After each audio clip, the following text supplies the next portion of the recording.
A teacher found out his 18-year-old student was pregnant. His reaction was unforgivable.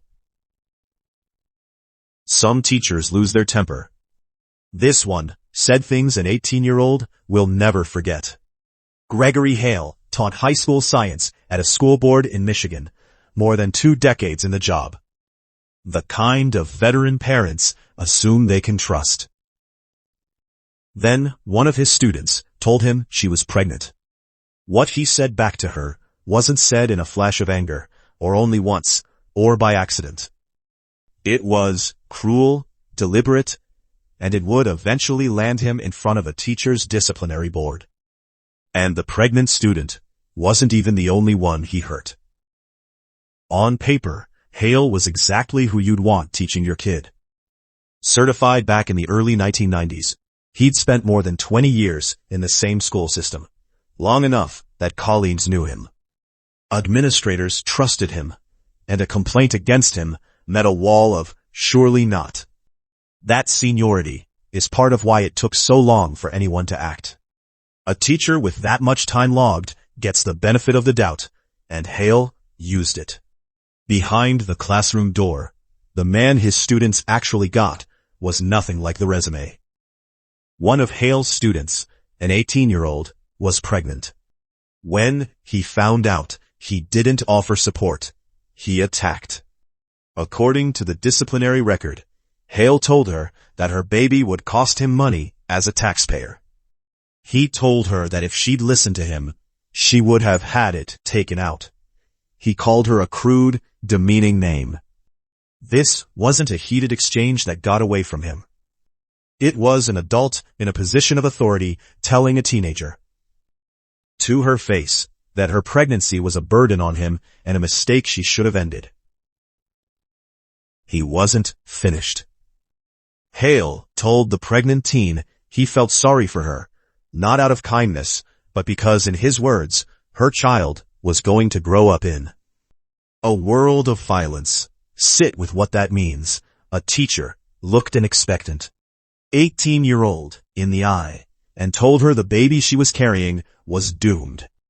She reported it to school administrators. She reported it to police. Most people, hearing comments like that about a teacher, assume there must be more to the story. There wasn't. He'd said it, and he'd meant it.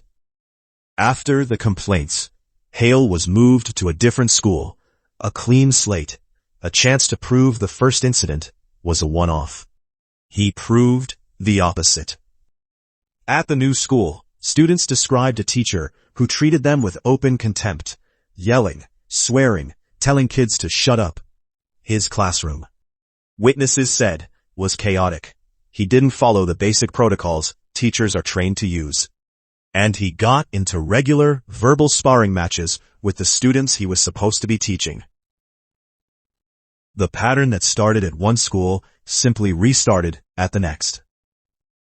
It went past hurt feelings. Investigators flagged that Hale's classroom management approach raised genuine safety concerns, the kind that surface when an adult loses control of a room full of teenagers, and the rules that keep everyone safe stop being enforced. Picture a science lab, of all places, run by a teacher who swore at students and let the room slide into chaos. Parents trust that the person at the front of the class is the steadiest adult in the building. For Hale's students, the opposite was true. The biggest source of danger in the room was the teacher. Between the two schools, the accounts piled up, from the pregnant student, from police, from administrators, from witnesses at the second school. The school board acted first. It formally reprimanded Hale, suspended him for 10 days, and reported him to a teacher's disciplinary board, the body with the power to actually pull a teaching certificate. A formal hearing was set. Hale's response to all of it? He denied every allegation and showed up to represent himself, no lawyer. The same teacher who told a pregnant teen her baby should never have existed, now arguing his own case. Over a 2-day hearing, the panel laid the whole record out. The cruelty toward the pregnant student, the contempt at the second school, the yelling and swearing, the chaotic room, the safety concerns. Hale denied all of it. The panel weighed the evidence anyway, the witnesses, the reports, the pattern across 2 different schools, and reached the only conclusion the facts supported. He was found guilty of professional misconduct. After everything he'd said and done, the question was no longer whether he'd crossed the line. It was what it would cost him. The board suspended Hale's teaching certificate and ordered him to complete 2 courses at his own expense before he could return, one on classroom management and one on sensitivity training. The classroom management course spoke to the chaos and the safety concerns. The sensitivity course spoke to the rest, to a man who apparently needed to be formally taught that you do not tell a pregnant 18-year-old her baby should have been taken out, for the students who'd sat in his rooms. It sounded, finally, like someone in charge had said, "This is not okay." For cruelty to a pregnant teenager, contempt towards students across 2 schools, and a classroom unsafe enough to alarm investigators. 3 months. A single season off, 2 courses, and the door back into a classroom reopens. To some, the courses are the real point. Force him to learn what he clearly never understood about how to treat kids.